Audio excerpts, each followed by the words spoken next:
So thank you for saying yes to the call.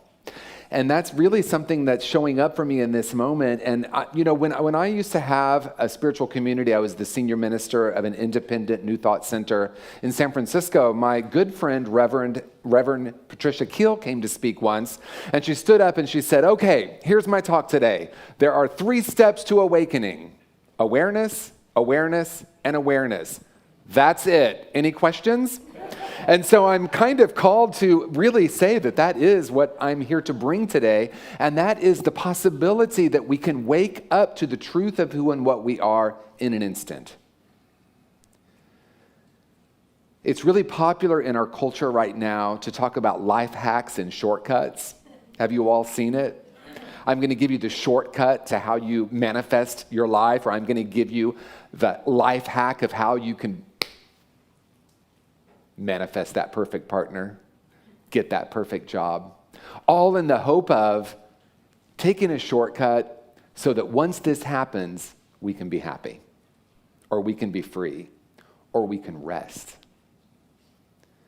And what I know to be true is that beyond a shortcut or a life hack, we can have a quantum moment. And the quantum moment is profoundly simple, and that is, in an instant, we can wake up within the dream of collective consciousness and understand instantaneously that the truth of who we are is an infinite being, that there is nothing to manifest and no shortcut needed, no life hack needed, because the truth of who and what you are is infinite and whole and perfect right here, right now. There is no journey. There are no steps. This is the moment. Are you ready to say yes? And so what is required for us to have this moment where we say yes to this greater reality? When I was here with you in June, I asked this question. I opened with this question, and I'm called to ask it one more time. And that is, what if this is the most enlightened you will ever be? Then what? Or now what? And I asked that question when I was with your community the last time, because I think sometimes, if you're anything like me, and we're going to talk about that in a minute, I thought it was a process.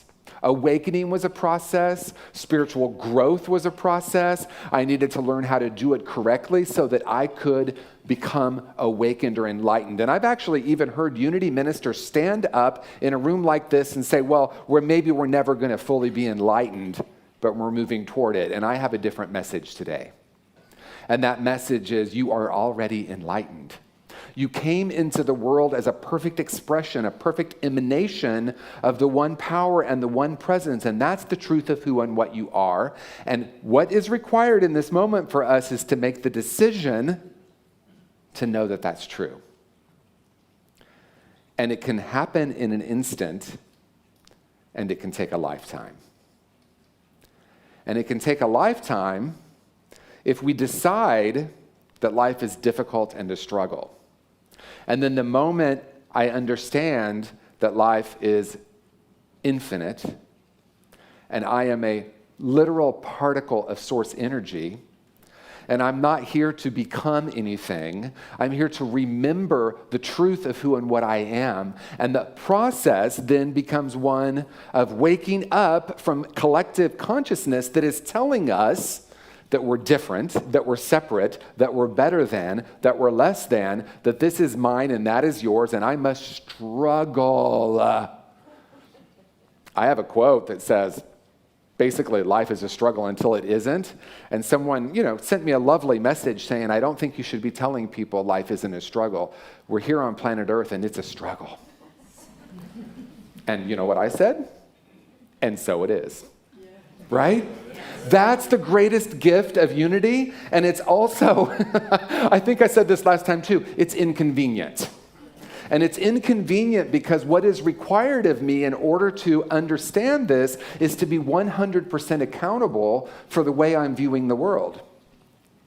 Am I viewing the world through the lens of my personality, which, by the way, has so many opinions, so many ideas? She shouldn't be doing that. I can't believe I said that. When is this ever going to? Why does this keep happening? Anyone ever said that? the greatest gift I gave myself around 2016 was to turn off the news. And I know that that can be unpopular because some people have said, thank you, Sharon's with me, right? Because it's unpopular because people say what? What do they say when I say that? Are you just going to bury your head in the sand? And I'm like, yes, the sand of consciousness and the sand of love. Because that other story, as my friend Michael Beckwith says, it's not news, it's olds. It's the same old story being told again and again and again, whether it's 1973 or 2023, the story can be told in so many different ways. And I want to share with you what awakened living means to me through a story of a woman who changed my life by her very presence. And her name is Mary Helen Brownell, and she was someone who instantly changed the way I viewed the world, not by anything that she said or taught, but by her beingness. And the reason I want to tell this story is it's a perfect example of everyday compassion. And what I'm inviting in this moment to ask you, to ask yourself, is who have I come here to be today? Not what have I come here to do, but who have I come here to be? And is my beingness going to contribute to separation and violence? Or is my beingness going to contribute to love and oneness? Can it be that simple? I think it can be. So in 1992, I went on a spiritual quest to India. And I say it that way because I thought India's got to be the answer. Once I'm in India, I'll be awakened, right? Oh gosh. So I sold everything I owned, which was great. I loved it. That was very cleansing. Everything I owned, and I took off with a backpack to India with 5 good friends, including my spiritual mentor, Mary Helen. And we got to LA. I lived in San Francisco at the time. We got to LA, and she had a health issue. And the doctor said, we need to monitor you for 24 hours before you can get on the plane. So the other 4 people went off to India, and Mary Helen and I stayed in LAX for 24 hours. Just hanging out, eating. I don't even remember. Where did we sleep? Did we sleep? But anyway, we were there, and this moment happened that was instantaneously transformational for me. We were in a very crowded part of the airport. There were people everywhere, and there was a young mother who had an infant. And the infant started crying and getting louder and louder. And you know, if you've been in a crowded room with a crying baby, there's a whole bunch of different reactions and responses to that. And what happened is the young mother started becoming quite verbally abusive toward the baby, yelling and screaming at the baby. And people were, I thought, fairly mortified. Another way to say that is a lot of people were really judgmental of the experience. And Mary Helen, without saying a word, sitting next to me, stood up, walked over to this young mother who must have been in her early 20s and said, I was a young mother too. How can I help you? And she sat down with that young mother and held the baby, and they sat together for about 30 minutes.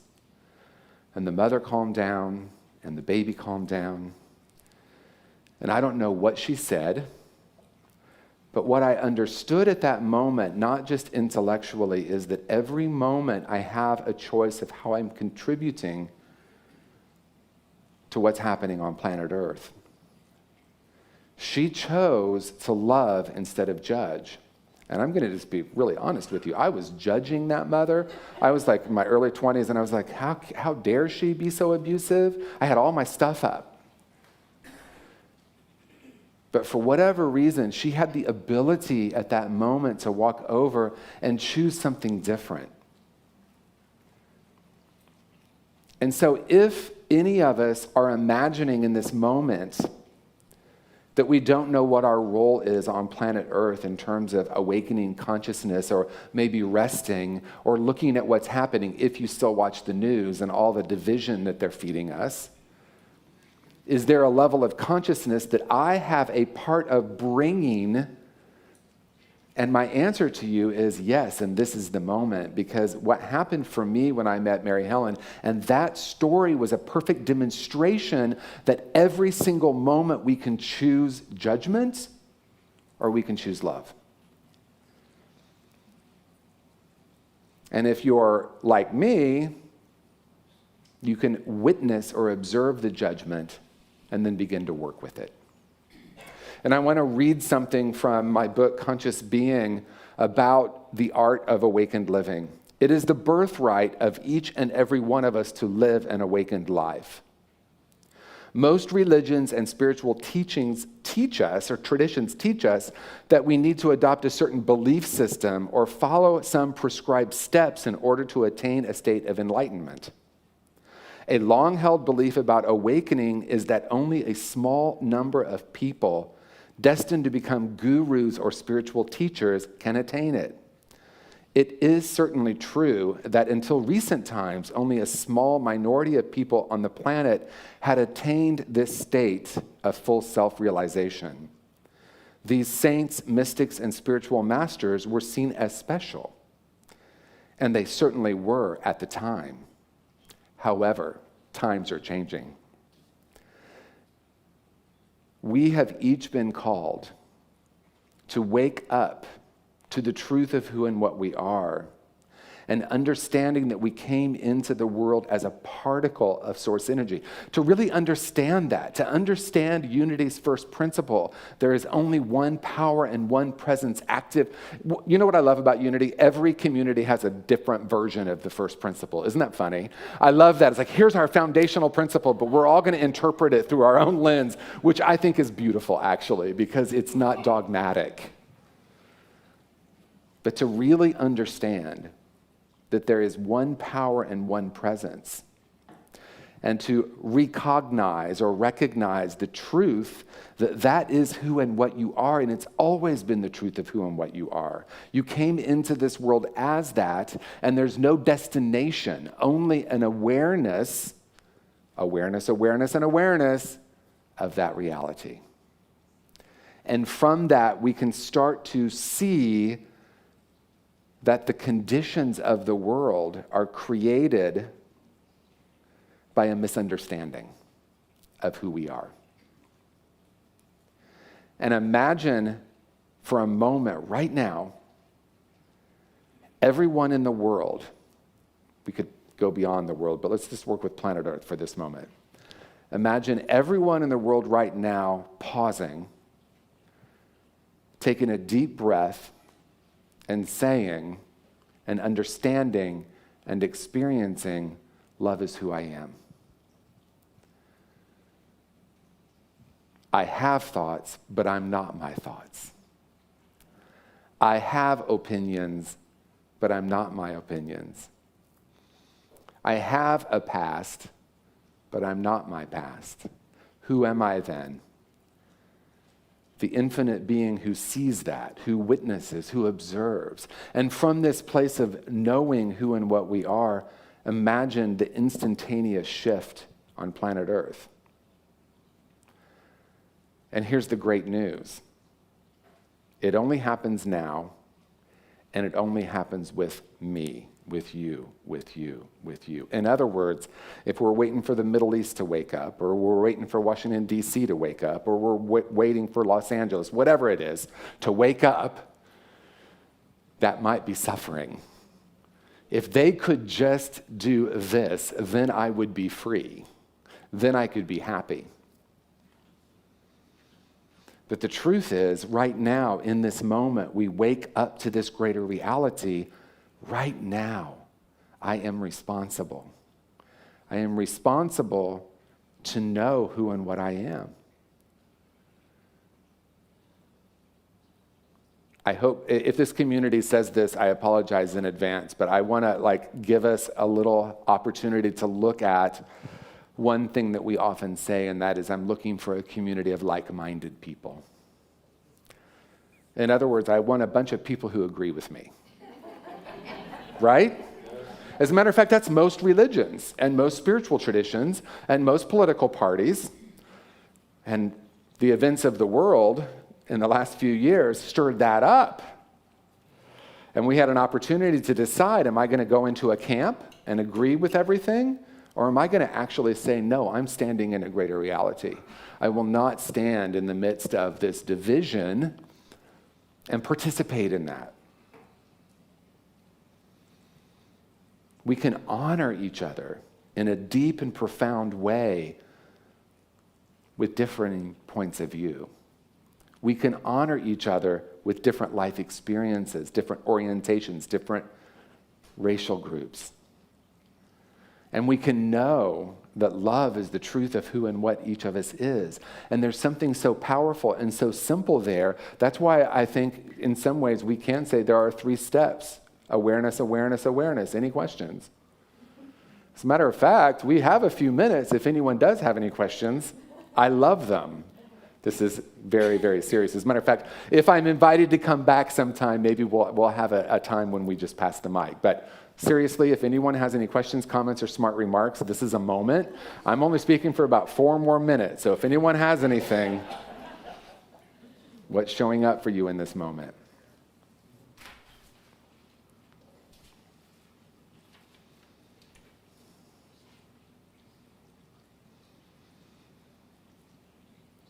When I met Mary Helen, my life was changed, as I said, not by her teaching, but by her being.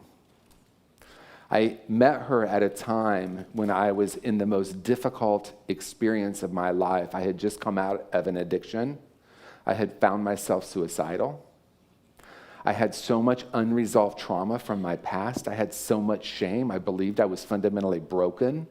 I met her right before I walked into my first Unity community. I met her in 86, came to Unity in 88. And during that time, I did not understand that I was worthy. I believed I was broken and that I didn't deserve a life filled with love. Now, if you would have asked me at the time, I don't think I would have been able to articulate that. I think I probably would have said, why does this keep happening to me? Why do I keep choosing these unavailable people? Why do I keep struggling? Why?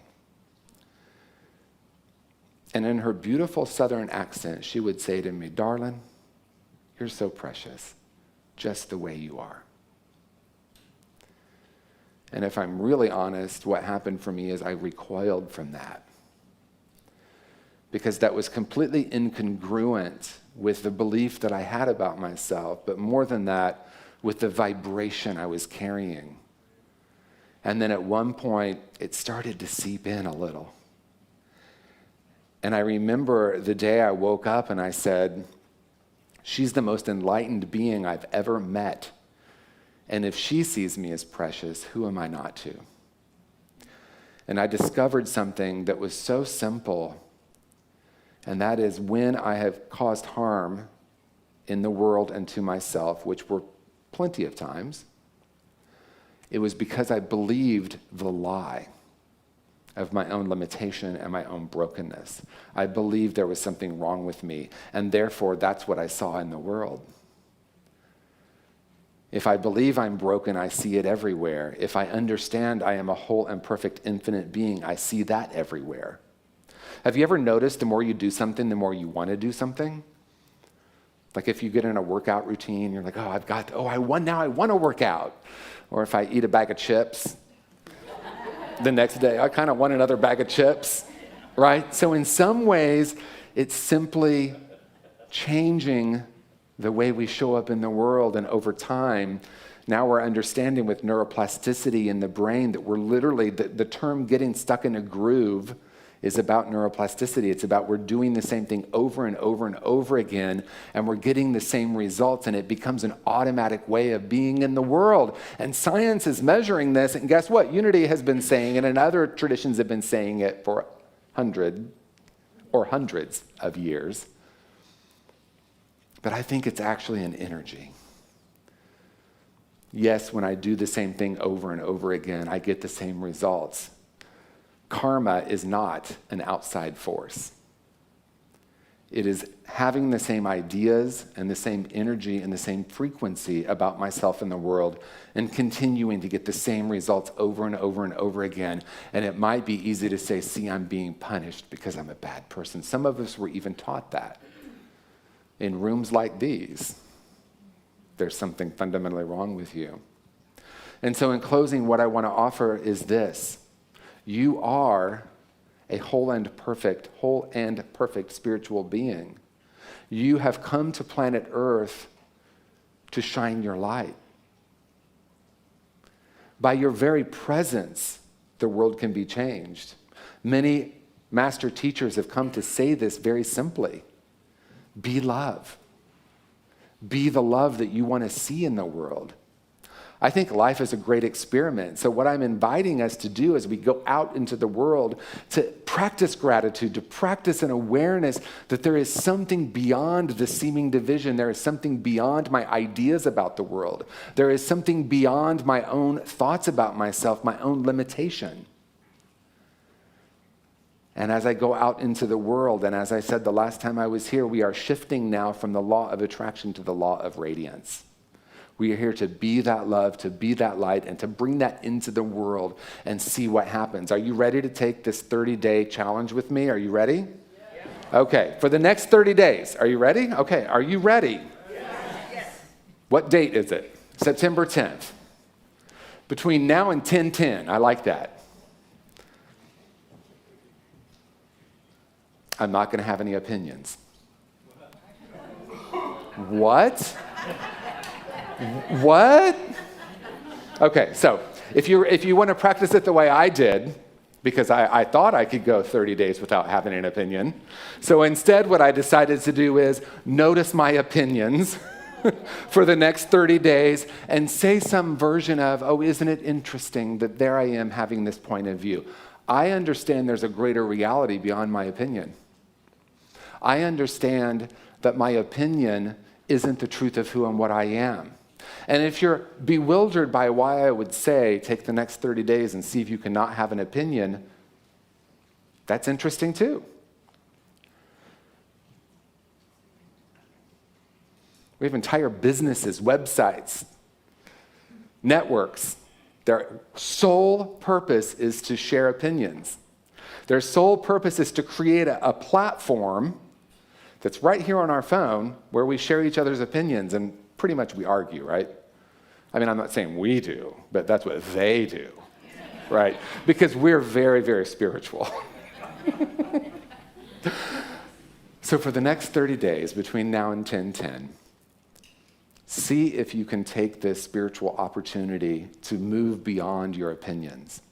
I'm not saying be at war with yourself about having opinions. I'm saying, oh, isn't it interesting? I'm having that opinion and then resting in a greater reality that's beyond any thought.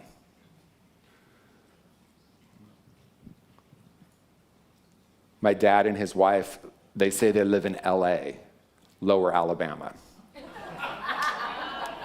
And they came to this LA, which is where I live, and my stepmother said, everyone is so kind here. This isn't what I expected. Say more about that. Well, in the other LA, Lower Alabama, they were telling me how rude people were going to be in LA and how self-centered they were going to be and how selfish they were going to be and how, she had all this stuff. And I said, wow, isn't it interesting that that's not your experience? And I said, don't worry if we walked around LA and did a little quick interview with the microphone and said, tell me about Lower Alabama, we might hear some opinions about that too.